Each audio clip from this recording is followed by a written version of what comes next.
문재인 대통령이 오늘 임기 마지막 신년사를 발표했습니다. 올해를 코로나 위기를 극복해 정상화하는 원년으로 만들겠다고 했고요.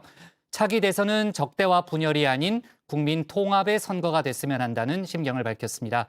그리고 정치권에선 국민의힘 신지혜 새시대준비위원회 수석 부위원장이 전격 사퇴 의사를 밝히면서 파장이 크죠. 관련 소식까지 신혜원 체커가 정리해봤습니다.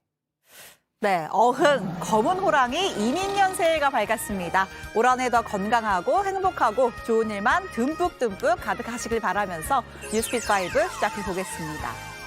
자, 오늘의 픽은요.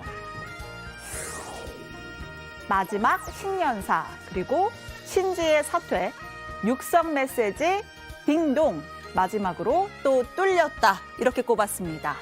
자, 문재인 대통령이 새해를 맞아 임기 마지막 신년사를 발표했습니다.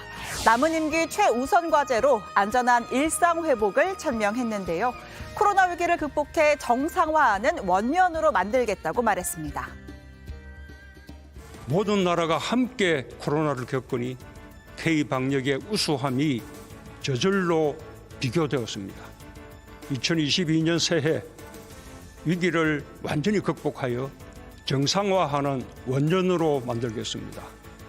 국민 삶의 완전한 회복을 이루겠습니다. 네, 이어서 거리두기 유턴으로 어려움이 큰 소상공인들에게 위로를 전했습니다.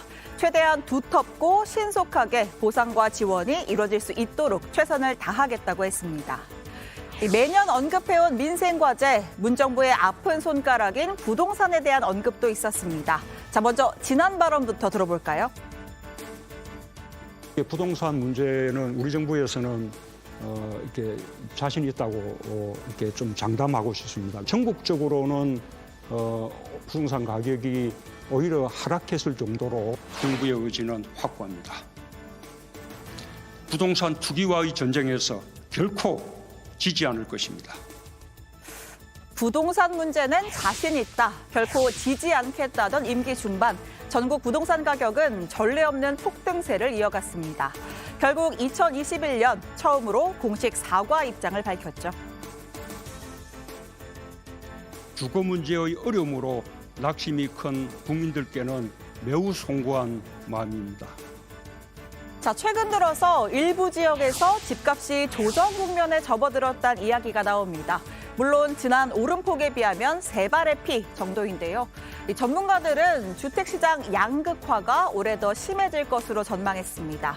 특히 서울 집값은 입주 물량이 전년 대비 약 36% 줄어서 여전히 상승 가능성이 높다고 내다봤습니다. 하지만 문 대통령 주택가격 하락세에 방점을 찍었습니다. 최근 주택가격 하락세를 확고한 하향 안정세로 이어가면서 실수요자들을 위한 주택 공급에 속도를 내겠습니다.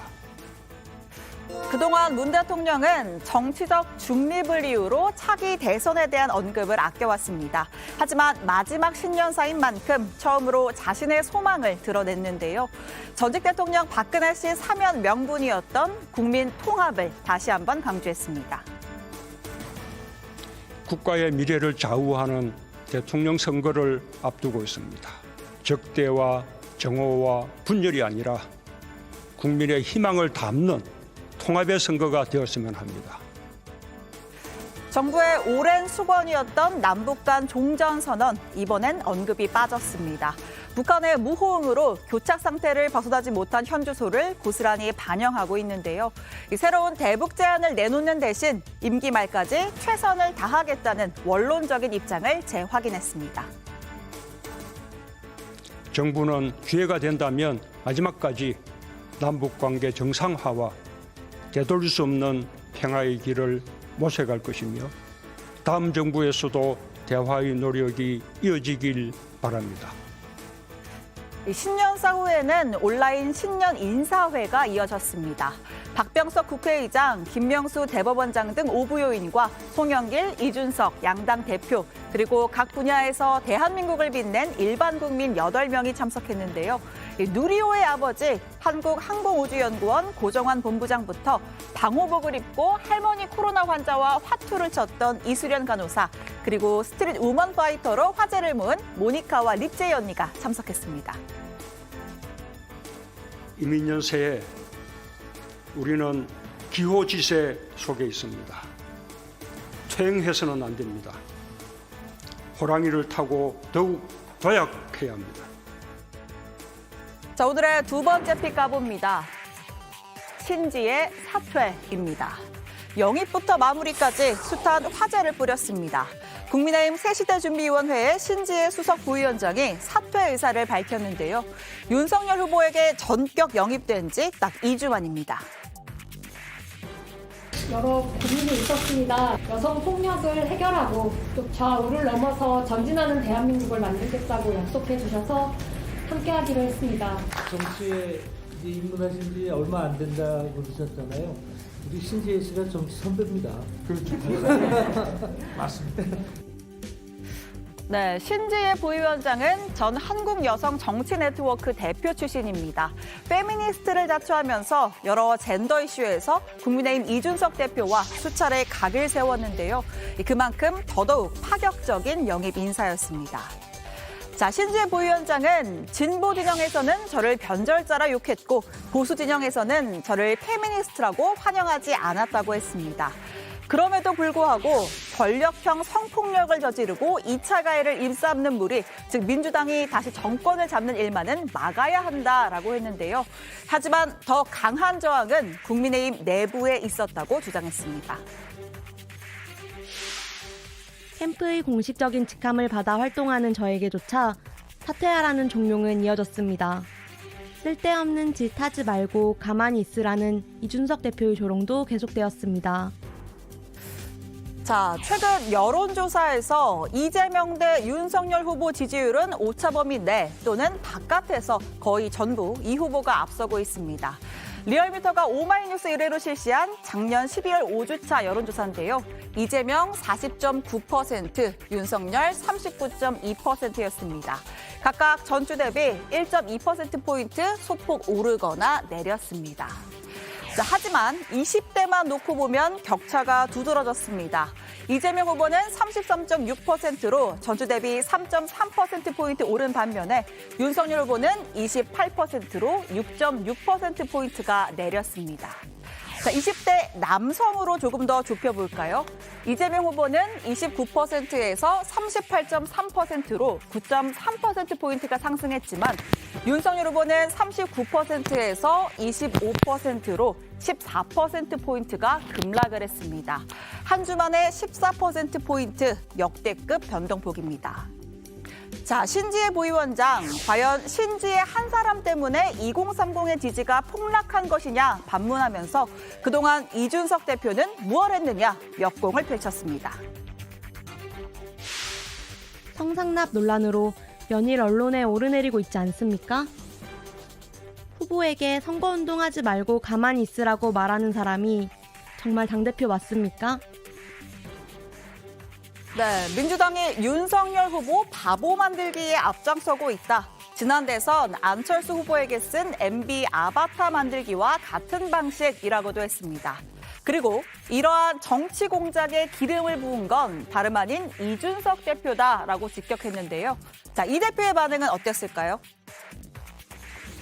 저는 어떤 경로로도 선대위 관계자나 아니면은 실제 의사결정권을 가진 인사에게 신지혜 위원장의 거취에 대해 가지고 의견을 내지 않았습니다. 저는 선대위를 그만둔 뒤에 선대위의 구성이나 인적 쇄신 이런 것에 대해서 제가 특정 인물에 대해 가지고 언급한 바가 없기 때문에 그거는 언론인들도 오해가 없으시면 좋겠습니다. 자, 그러니까 신지혜 부위원장의 사퇴를 종용 또는 건의한 적 없다는 겁니다. 신 부위원장의 긴 입장문에 비하면 비교적 짤막한, 그래서 적극 대응하지 않겠다는 의도가 읽히는 반응이었습니다. 자, 이준석 대표, 최근 윤석열 후보의 지지율 하락과 관련해선 구조적인 문제가 작용했다고 분석했습니다. 이 후보의 노력을 뒷받침하는 당과 선대위의 어떤 전략 자체에 문제점들이 있었다 이렇게 판단합니다. 그렇기 때문에 우리 후보는 훌륭한 조력을 받으면은 당연히 국민들의 신뢰를 받는 후보이기 때문에 또 상당한 지지세를 수치상으로 회복할 수 있을 것이다. 그런 자신감이 있습니다. 네, 결자 해지란 말이 있습니다. 신 부위원장을 영입한 윤석열 후보도 입장 표명이 불가피했습니다. 페이스북에 글을 올렸는데요. 솔직하게 인정한다. 2030의 마음을 세심히 읽지 못했다면서 애초에 없어도 논란을 만들고 기성세대의 치우친 판단으로 청년 세대에 큰 실망을 준 것을 자인한다고 사과했습니다. 자, 오늘 국민의힘 선대위 대대적인 조직 개편과 함께 인적 쇄신에도 나섰는데요. 이 소식은 잠시 후에 전다빈 상황실장이 전해드리겠습니다. 자, 오늘의 세 번째 픽입니다. 딩동입니다. 자, 오늘부터 방역패스 유효기간제가 적용됐습니다. 2차 접종 14일 이후 6개월을 넘기면 방역패스가 소멸되는 건데요.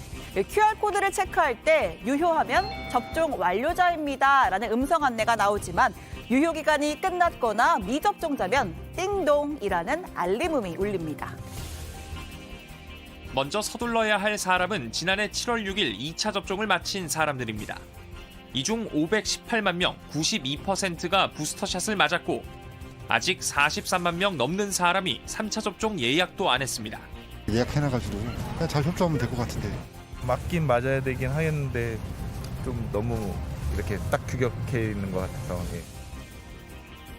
계속 접종을 하지 않으면 식당과 카페, 마트, 백화점, 영화관, 그리고 헬스장 등 총 17개 다중이용시설을 이용할 수가 없습니다. 몰래 이용하다가 적발되면 과태료 10만 원이 부과됩니다. 자, 그런데 의사를 포함해 1,000명이 넘는 시민들이 방역패스에 반대하는 집단 행정소송을 제기했습니다. 임상시험도 제대로 거치지 않은 백신 접종을 강요해서 수많은 중증 환자 및 사망자를 양산하고 있다라는 건데요. 또 정부가 합리적 이유 없이 미접종자들을 차별해서 기본권을 과도하게 침해하고 있다고 주장했습니다. 이 방역패스를 잠정 중단시켜달라는 집행정지 신청도 함께 제출했습니다.